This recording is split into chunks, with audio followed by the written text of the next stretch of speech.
A paz do Senhor, meus queridos irmãos. Você está no canal IEA Discipilarzinho, um lugar de gente feliz e vitoriosa. Eu sou o seu irmão em Cristo, Jonatas Paulo, e hoje nós daremos continuidade estudando o ciclo de número 1 da classe Discipulado. A nossa aula de hoje é a lição de número 6, que tem como título O Novo Mandamento. E eu já queria orientar a vocês para que vocês viessem pegar a sua caneta, pegar o seu papel, pegar o seu caderno, para que nós possamos fazer algumas anotações juntos e para que nós venhamos crescer na graça do nosso Senhor e Salvador Jesus Cristo. Mas antes disso, eu gostaria de fazer uma oração junto com você para agradecer ao nosso Deus por esta linda manhã que Ele nos proporciona. Amém? Oremos. Deus Pai Todo-Poderoso, eu quero te louvar, Senhor Jesus, primeiramente, Senhor, pela vida que o Senhor nos concede nesta manhã. Pai, pelo privilégio, pela rica oportunidade de te servir, Senhor. Eu quero te louvar, Senhor, pela vida de cada aluno, cada aluna, Senhor, que está fielmente todo domingo estudando, crescendo na graça, no conhecimento da Tua palavra. Pai, também pelo Teu Espírito, Senhor, que ilumina nossa mente para que entendamos a Sua palavra. Pai, fala conosco e nos ajuda, Pai. Uma vez mais, nós oramos no nome santo de Jesus. Amém e amém, Jesus. Meus queridos irmãos, esta aula é uma aula muito maravilhosa que traz sobre o título, como eu já havia falado, o mandamento, o novo mandamento, né? E eu já gostaria de passar para vocês que o texto bíblico base se encontra em Marcos, no capítulo 12, do 28 ao 34. Eu não estarei lendo para nós ganharmos tempo, mas você pode estar lendo aí na sua casa, né? A meditação, essa nós estaremos lendo junto, se encontra no Evangelho de João, capítulo 13, do verso 34 ao 35. Né? O Evangelho de Jesus Cristo, segundo João, diz assim: Um novo mandamento vos dou, que vos ameis uns aos outros, como eu vos amei a vós. Que também vós, uns aos outros, vos ameis. Nisto todos conhecerão que sois meus discípulos, se vos amardes uns aos outros. Aleluia por esta palavra. Meu querido e minha querida, a reflexão bíblica diária é muito importante que você leia para você alimentar a sua alma, para você se inserir-se dentro do assunto e entender o contexto da aula. Isso é muito interessante, muito bom. Então eu aconselho você para que você leia segunda, terça, quarta, quinta, sexta-feira e sábado, e no domingo você chegue cheio de perguntas, de curiosidade, de dúvidas, e você pode estar mandando o nosso grupo do discipulado, né, que nós temos lá o nosso líder do discipulado, o irmão Luciano. Ele estará respondendo as perguntas, nós estaremos ali respondendo algumas perguntas, se você tiver alguma dúvida a respeito de alguma aula, tá certo, meu querido? Prosseguindo, nós vamos ler agora a introdução, já para nós iniciarmos esta aula. A introdução diz assim: desde que pecou, apartando-se do Criador, a humanidade degenerou-se em seus relacionamentos, tendo com Deus quanto entre si, ou seja, com o semelhante, a fim de que a raça humana não provocasse sua própria destruição, vindo por isso até se extinguir. O Criador dotou-se de um senso mínimo certo e errado. Todavia, por causa do pecado, até mesmo tal senso que é bom tornou-se ruim. Tal pôde ser visto em Gênesis 4:15, quando Deus disse que quem matasse Caim sofreria muito mais. Com isso, o Criador tinha em vista garantir, de alguma forma, as condições mínimas de convivência em sociedade, preservando-a da completa desordem. Infelizmente, a humanidade degenerou-se por completo, mas Deus tinha um plano de formar um povo que pudesse servir de exemplo às demais nações. Tal plano iniciou-se com a chamada de Abraão e culminou com o evangelho de Jesus Cristo. E nós entramos aqui no primeiro tópico, que diz no título o Decálogo, e no subtítulo Israel e a promessa abraâmica. Como nós já lemos na introdução, que esse processo ele começa com a chamada de Abraão e culmina ministério de Jesus Cristo. E para que nós venhamos entender melhor esse contexto, nós vamos puxar a história e vamos analisar de fato como se deu todo esse processo. Nós precisamos ver que no primeiro subtópico diz assim, o decálogo. O que era o decálogo? O decálogo nada mais é do que os 10 mandamentos que Deus deu a Moisés no Monte Sinai. Deus falou para Moisés que ele lavrasse 2 pedras e levasse ao Monte Sinai para que Deus novamente viesse escrever o decálogo, ou seja, os 10 mandamentos. Porque da primeira vez que Deus escreveu nas pedras os 10 mandamentos, Moisés desce e encontra o povo pecando e quebra as pedras, as tábuas do mandamento, e Deus pede para que ele corte novamente 2 pedras para que fosse feita novamente, registrado ali os 10 mandamentos. Mas nós precisamos entender que esta promessa, ela inicia-se lá no começo, a partir de Abraão. Deus, ele escolhe Abraão para que a partir dele nascesse um povo escolhido para que recebesse essa promessa, né? E nós vemos que o propósito de Deus era abençoar a humanidade inteira. E que através de Abraão, essa nação que nascesse através dele, essa nação fosse modelo para as outras nações. E este povo serviria de exemplo, né, para as demais nações. Para vocês terem uma ideia, levou aproximadamente 430 anos para que esse povo de Israel se desenvolvesse, para que esse povo se formasse, né? A história nos conta que a promessa é feita a Abraão e Deus faz um pacto com Abraão. Está em Gênesis no capítulo 17:10, que diz assim: esta é a minha aliança que guardareis entre mim e vós, e a tua descendência depois de ti, ou seja, Abraão, que todo homem entre vós será circuncidado. Então aqui mostra evidentemente a aliança que Deus faz com Abraão, e ela segue-se para Isaac, Jacó, depois nasce José, José vai para o Egito, a família de Jacó vai para o Egito, e esse povo se desenvolve no Egito e cresce assustadoramente ao ponto de Faraó ficar preocupado com o crescimento do povo de Israel, né? Só que nós vemos que a ordem de Deus era para que esse povo fosse circuncidado. Dentro desta aliança que Deus fez com Abraão, o povo deveria seguir esta ordem, né? E o povo deveria ser circuncidado. Nós vemos que Moisés é levantado como libertador de Israel, retira esse povo do Egito, e esse povo agora vai peregrinar por 40 anos no deserto. E eles deveriam cumprir esta ordem, esta aliança que havia sido feita lá outrora com Abraão, que era a respeito da circuncisão. Mas não foi obedecida durante a peregrinação de Israel no deserto. E por isso fez necessário Josué ser levantado. No capítulo 5 de Josué, verso 5, Deus pede para Josué que ele venha circuncidar todo o povo, porque se ele não circuncidasse o povo não entraria na terra prometida. Observe que durante esses 40 anos, toda aquela geração que saiu do Egito morrera. Então é nascida uma nova geração, e essa nova geração não havia entre os homens, desde pequeno até os maiores, nenhum circuncidado. E aí Deus pede para que Josué circuncide todo o povo. E de fato, a circuncisão era um sinal da aliança de Deus com Israel. Amém, meus queridos? Então nós prosseguimos agora para o subtópico 2, que é a lei de Deus. Meus amados, a lei de Deus, ela tinha um intuito.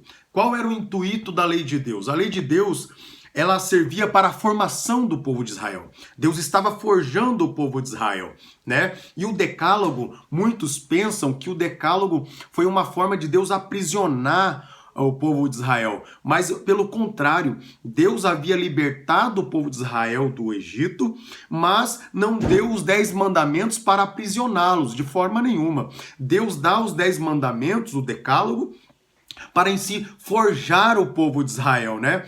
Em Êxodo, no capítulo 20, no verso 2, nós vemos o próprio Senhor dizendo: eu sou o Senhor teu Deus, que te tirei da terra do Egito, da casa de servidão. Ele declara que ele foi o libertador do povo de Israel. E também que o decálogo, os 10 mandamentos, tinham a finalidade de quê? Primeiro, de garantir a libertação do povo, não apenas tirando-os do Egito, geograficamente falando, mas também tirando o Egito deles, culturalmente falando. A cultura, o modus vivendi, o estilo de vida dos israelitas estava impregnado na cultura egípcia. Então, Deus agora traz os 10 mandamentos a Moisés para aplicar para o povo, que o povo viesse a ser moldado, né? Em Deuteronômio, capítulo 4, verso 6, diz assim: guardai-os, pois, e cumpri-os, porque isso será a vossa sabedoria e o vosso entendimento perante os olhos dos povos, que ouvirão todos esses estatutos e dirão: este grande povo é nação sábia e entendida. Olha o projeto de Deus para a nação de Israel. Deus queria fazer com que Israel fosse modelo e exemplo para as demais nações. Em Provérbios, no capítulo 6, no verso 23, também diz assim: porque o mandamento é lâmpada, e a lei é luz, e as repreensões da correção são o caminho de vida. Isso serve para a nossa vida cristã, para a nossa vida pessoal, porque se nós atentarmos para os mandamentos, se nós nos debruçarmos diante da palavra do Senhor, nós veremos a utilidade que tem os mandamentos de Deus para as nossas vidas. O proverbista já diz que o mandamento é lâmpada, ele ilumina o nosso caminho para que nós não venhamos nos embaraçar, né? E a lei, ela é luz. Oh, glória a Deus. Se uma hora o mandamento é lâmpada, ilumina o nosso caminho diante dos nossos pés, a lei, ela é luz, e as repreensões da correção são o caminho de vida. Então, fica muito claro que o que Deus atribui através das suas leis é cuidando, é como um Deus zeloso, cuidando do seu povo para que eles viessem viver e desfrutar o melhor desta terra. No subtópico 3, a libertação do ilegalismo religioso, nós vemos que, apesar de Deus ter libertado o povo de Israel daquele fardo, daquela opressão do Egito, a lei, ela tinha a finalidade de levar Israel a ter uma cultura diferente acima das outras, e também que eles fossem um exemplo de atitudes. Observe, o que aconteceu de fato com esse povo de Israel? O povo acabou degenerando-se em legalismo religioso. O que é de fato o legalismo religioso? É a falsa ideia de que é possível salvar-nos por nossos próprios atos de justiça. Se nós entrarmos nessa palavra para meditarmos atos de justiça, segundo a tradição judaica, os atos de justiça eram esmolas, oração e jejum. Os fariseus das épocas, os escribas, eles achavam que pelas suas próprias ações eles poderiam ser salvos. E o legalista, ele acha que as suas ações, né, o que ele faz é por mérito próprio. E nós, como cristãos, nós temos que ter a luz da palavra, nós vemos que nada que nós façamos, nada do que fazemos é por nossos próprios esforços, é porque vem de nós mesmos essas ações. Tudo que nós fazemos é porque o Espírito Santo nos impulsiona, o Espírito Santo nos ilumina, nos esclarece, nos fortalece. Amados, a justificação, Paulo já diz que não é pelas obras, né? Nós somos justificados pelo sacrifício de Cristo na cruz do Calvário. Então nós temos que termos cuidado para não sermos legalistas, né? O legalismo também é a ênfase demasiada na justificação pelas obras.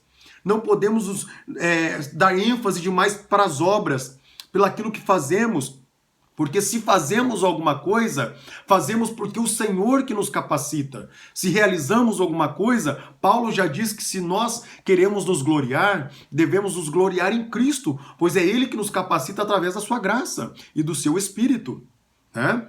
O legalismo, ele produz um cristianismo de aparência e também de meritocracia, né? A pessoa fica em busca das obras e esquece a fé em Jesus Cristo. Ele está preocupado com as regras, com as tradições, mas ele esquece do amor a Jesus. Ele esquece que tudo que ele faz, todas as bênçãos, todas as realizações que ele faz é porque o Espírito Santo lhe capacita, lhe outorga, lhe dá autoridade, lhe dá a graça para poder executar, né? Então nós precisamos tomar este cuidado para não cairmos neste caminho, né, de legalismo, olharmos para os nossos irmãos e acusarmos, ficarmos apontando o dedo para o nosso próximo e esquecermos da nossa vida, né, de amar, de servir a Deus e sermos sempre gratos a Deus pela sua graça e o seu Espírito estar em nós. Também precisamos dar uma olhada em Lucas, no Evangelho de Jesus Cristo segundo Lucas, no capítulo 18. Jesus ele vai fazer uma ilustração aqui maravilhosa, que aparece um certo fariseu dizendo que ele orava de si para si mesmo desta forma, dizendo assim: ó Deus, graças te dou porque não sou como os demais homens, roubadores, injustos, adúlteros, nem ainda como este publicano. Jejuo 2 vezes por semana e dou o dízimo de tudo quanto ganho. O publicano, estando em pé, longe, não ousava nem ainda levantar os olhos ao céu, mas batia no peito dizendo: ó Deus, sê propício a mim, pecador. Digo-vos que este desceu justificado para a sua casa, e não aquele, porque todo o que se exalta será humilhado, mas o que se humilha será exaltado. Aqui Jesus faz uma comparação de um fariseu que falava, que dava ênfase, mérito para suas obras, para suas orações, para aquilo que ele fazia, né? Ele colocava num patamar, na prateleira de cima, as suas obras e esquecia que ele era justificado pela fé, que tudo que nós fazemos é porque o Espírito Santo nos impulsiona e nos agracia a fazer. E aqui também mostra que um publicano, né, estando ali de olhos para o céu, bate no peito dizendo: ó Deus, tem misericórdia de mim, eu sou propício a mim, o pecador. Ele está olhando e dizendo para o céu só que ele é pecador, reconhecendo a sua pecaminosidade. E Deus reconhece que ele, e Deus o justifica dizendo que todo aquele que se exalta será humilhado e todo aquele que se humilha será exaltado. Deus faz um comparativo, Jesus aqui, ele faz um comparativo nos ensinando princípios e valores que nós devemos sempre se humilhar debaixo das mãos potentes de Jesus Cristo, nos reconhecendo que de nós mesmos, meus irmãos, nada poderíamos fazer. O apóstolo do amor diz, João, na sua primeira carta, diz que, sua primeira epístola, diz que nós somos pecadores e aquele que diz que não tem pecado é mentiroso. Então nós precisamos saber que nós somos carentes, necessitados da graça e da misericórdia de Deus para podermos trabalharmos e servirmos a Cristo. Não podemos de maneira nenhuma fazer um contraste olhando para a vida do nosso irmão, fazendo um comparativo, né? Devemos sempre olhar para Jesus, para o nosso autor e consumador da nossa fé. Se nós, em algum momento, estivermos com uma situação com o nosso irmão, com o nosso próximo, devemos aconselhar, devemos agir com amor, sempre ajudando, aproximando de Jesus e jamais acusando ou julgando. Efésios 2:8, eu gosto muito dessa passagem, que diz Paulo, a carta a Éfeso, a igreja de Éfeso, dizendo assim, ó, Efésios 2, capítulo 2, verso 8 ao 10. Porque pela graça sois salvos, por meio da fé. E isto não vem de vós, é dom de Deus. Não vem das obras para que ninguém se glorie. Olha que palavra poderosa. Não vem das obras para que ninguém se glorie. Nós somos justificados por Cristo, nós somos regenerados por Cristo e nós somos santificados em Cristo Jesus. E João também, no capítulo 15, no verso 5, diz assim: Jesus disse: sem mim nada podeis fazer. Fica mais do que evidente dentro dessa palavra que nós somos dependentes do Senhor para realizarmos qualquer obra aqui nessa terra. Amém, meus queridos? Seguindo, vamos para o tópico 2, que diz os 2 grandes mandamentos: ame a Deus e ao próximo. Primeiro subtópico diz amar a Deus. Amar a Deus. O comentarista, pastor César Moisés, ele diz o seguinte: desde que Deus deu os 10 mandamentos, a ordem é clara. Não se deve ter outro Deus além do Deus libertador de Israel. Êxodo 20, verso 2 ao 6. Este amor é tão importante para nós que o seu alcance é estabelecido por algumas repetições. Vejamos lá no Evangelho de Jesus Cristo segundo Marcos, que diz assim, no capítulo 12, o verso 30. Amarás, pois, ao Senhor teu Deus de todo o teu coração, e de toda a tua alma, e de todo o teu entendimento, e de todas as tuas forças. Este é o primeiro mandamento. E eu faço aqui uma pergunta para você, caro aluno. Qual é a atitude, melhor dizendo, de quem ama a Deus? Qual é a atitude?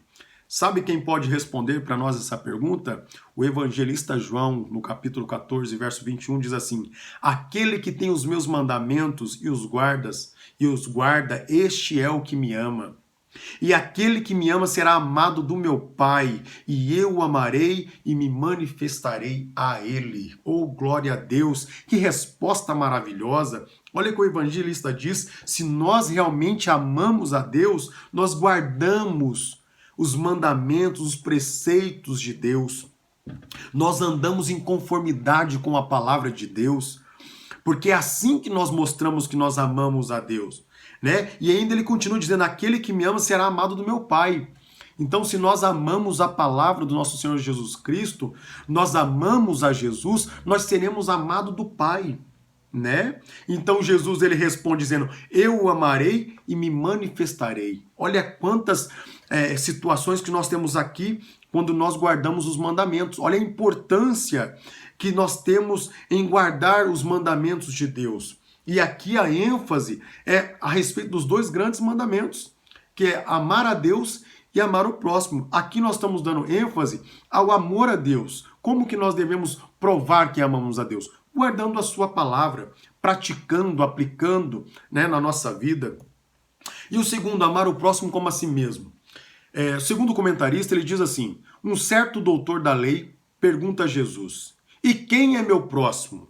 Jesus ele vai ilustrar essa passagem de uma forma muito, muito interessante. Jesus ele conta a passagem do bom samaritano para esse doutor da lei. Está lá em Lucas, no capítulo 10, do 29 ao 30.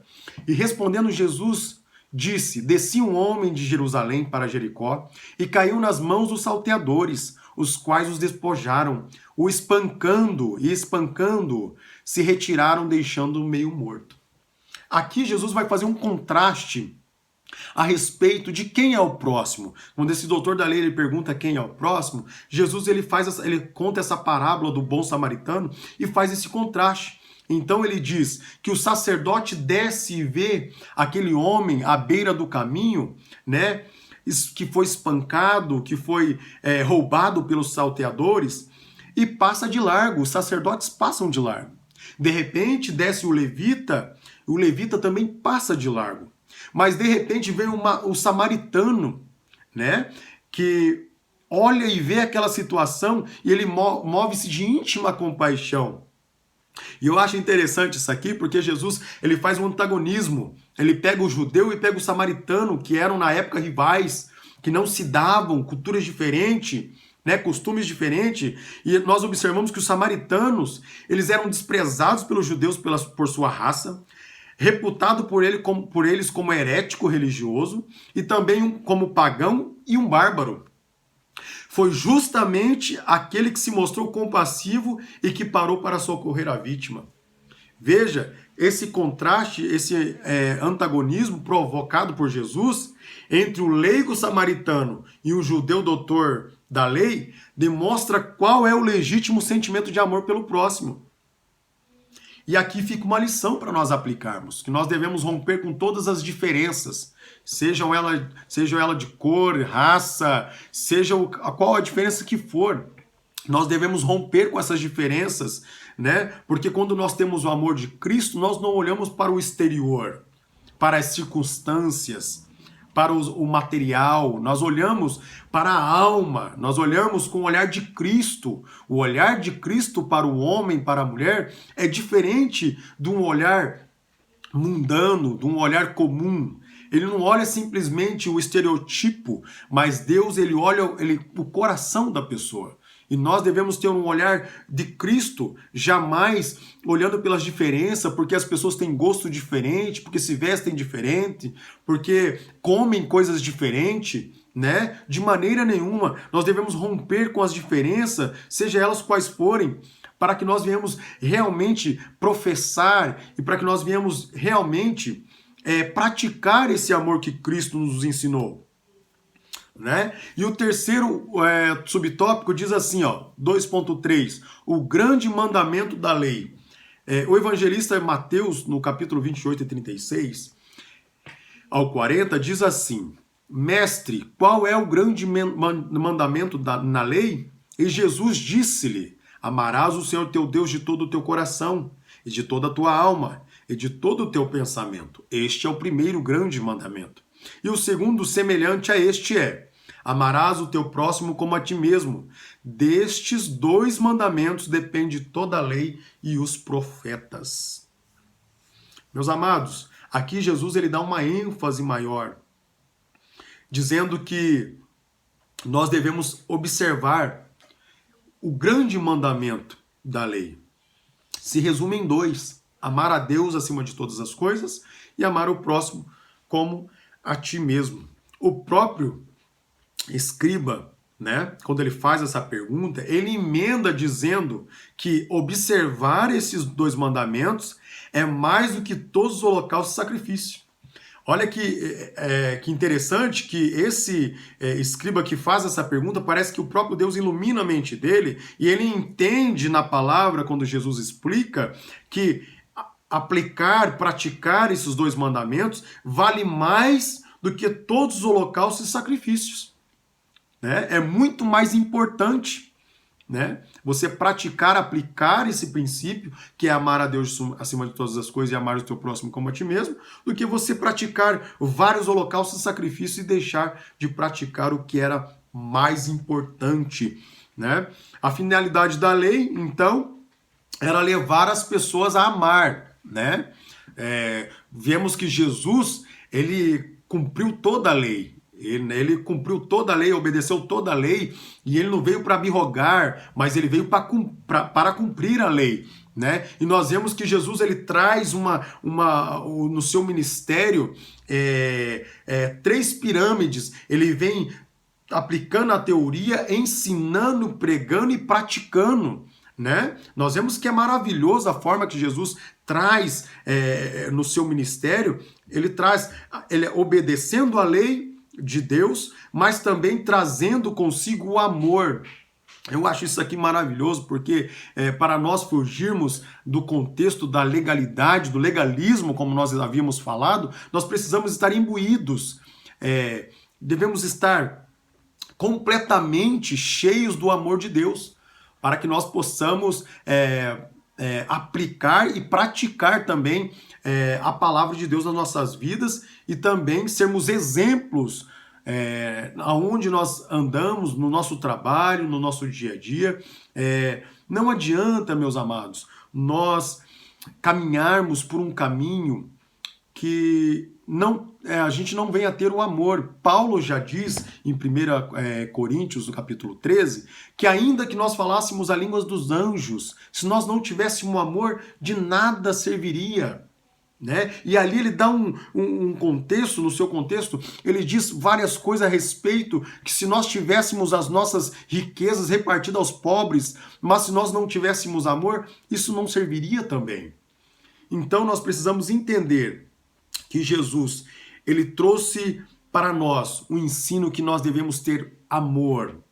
É o amor, nosso coração deve estar carregado, repleto, transbordando de amor. O amor genuíno que vem de Jesus Cristo. Né? Não é o amor eros, esse amor mundano, mas um amor que vem de Cristo, um amor puro. Que nós venhamos olhar para as pessoas, para o próximo, com um olhar de misericórdia. Né? um olhar de amor, e que nosso coração esteja movido e compungido para as pessoas aos nossos lados, ao nosso redor, para que nós não venhamos cair numa vida egoísta, egocêntrica, né? Olhando somente para o nosso umbigo, mas também nós olhando para o nosso vizinho, para o nosso próximo e estendendo a mão para ajudar, ok? Caminhamos aqui para o tópico 3, o novo mandamento nos aproxima do reino de Deus.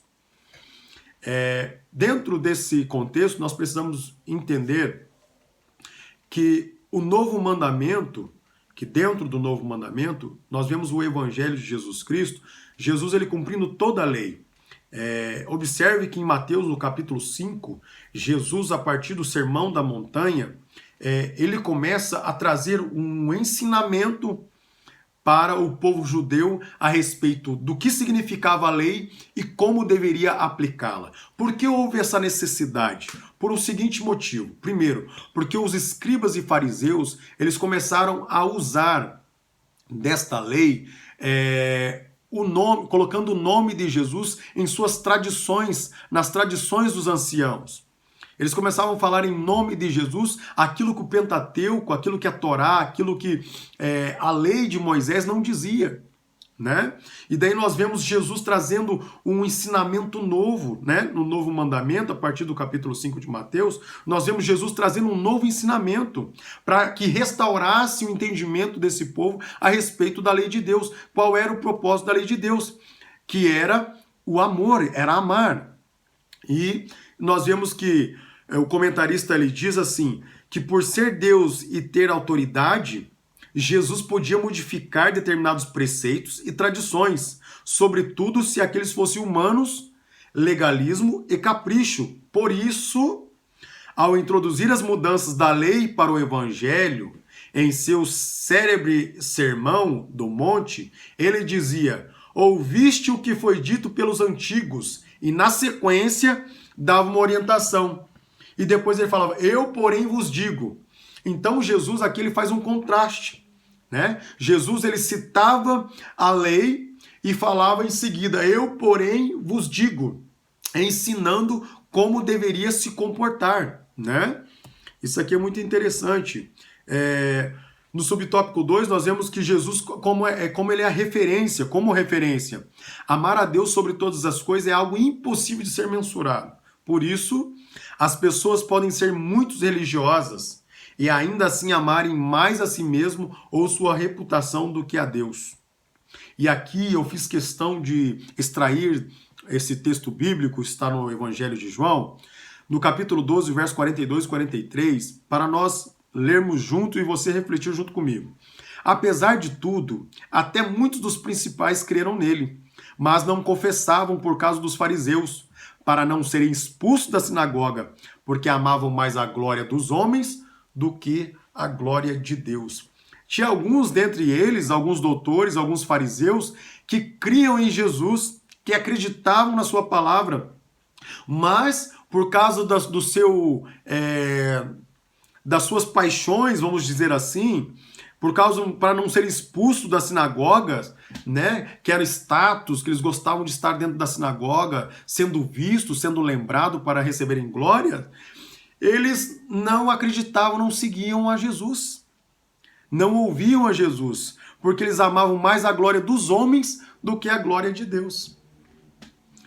E muitas das vezes nós precisamos ver que esse tipo de situação, esse exemplo, que não venha a ocorrer na nossa vida, que os nossos desejos, as nossas vontades não tomem lugar, né, dos princípios, dos ensinos de Jesus nas nossas vidas.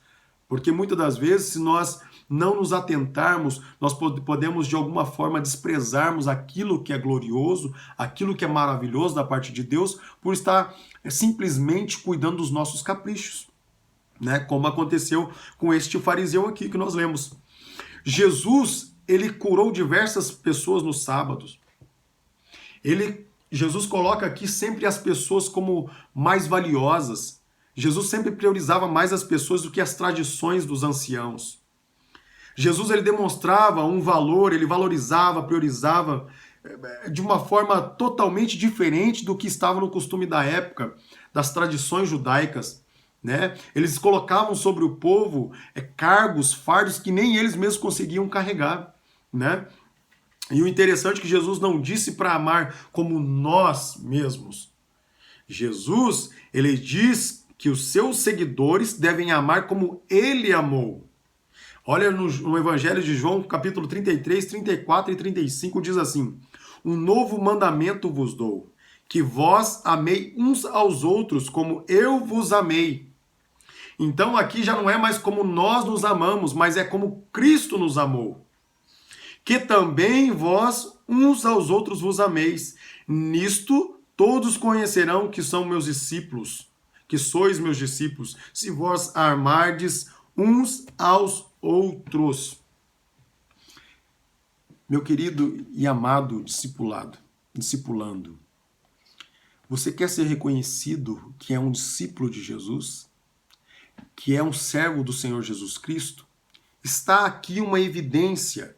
É o amor de Jesus Cristo. É na sua compaixão, no seu trato com o irmão, no seu trato com a irmã, é no seu trato no trabalho, é na sua vida, no seu cotidiano, no seu dia a dia. Se o amor de Deus está no seu coração e você reflete isso nas suas palavras, no seu olhar, no seu agir, no seu comportamento, tenha certeza que você vai ser reconhecido como um discípulo genuíno de Jesus Cristo. Porque o amor que vem do nosso Senhor Jesus Cristo, quando ele transborda, quando ele toma todo o nosso ser, a nossa alma, ele reflete nas nossas ações, na nossa maneira de agir, no nosso olhar, no nosso falar, né? E isso é maravilhoso porque você começa a testificar que é um verdadeiro discípulo do Senhor Jesus Cristo. No subtópico 3, somos Cristo para o próximo.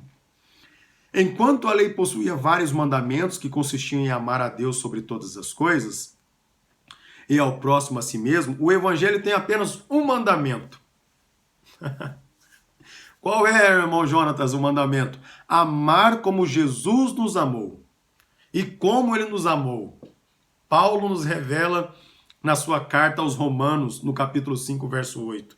Mas Deus prova o seu amor para conosco em Cristo, em que Cristo morreu por nós, sendo nós ainda pecadores. Veja quão grande amor é esse. Nós ainda pecadores, não merecíamos, mas Jesus Cristo morreu por mim e por você. Ele nos alcançou, pagou o preço com o seu sangue na cruz do Calvário. Mesmo nós não merecendo. E olha o que o apóstolo do amor, o apóstolo João, fala na sua primeira epístola, no capítulo 4, verso 8. Aquele que não ama não conhece a Deus, porque Deus é amor. Meus irmãos, isso aqui é muito profundo, porque se nós, de fato, não amamos os nossos inimigos, não amamos os nossos opositores, não amamos aqueles que não gostam de nós, nós, de fato, a palavra de Deus está dizendo que nós não conhecemos a Deus. Porque qual seria a graça se nós amássemos somente aqueles que nos amam? O verdadeiro amor é você amar aqueles que te odeiam, aqueles que se opõem a você, aquele que não gosta de você. Nisso você manifesta o amor de Deus, né? Nisso você manifesta o amor de Deus, porque Deus, em essência, ele é o amor. E se ele habita no trono do teu coração, você deve transmitir isso deve fluir de dentro de você. E como nós nos tornamos Cristo para o nosso próximo? Agindo como Cristo agiu, ou seja, em favor das pessoas.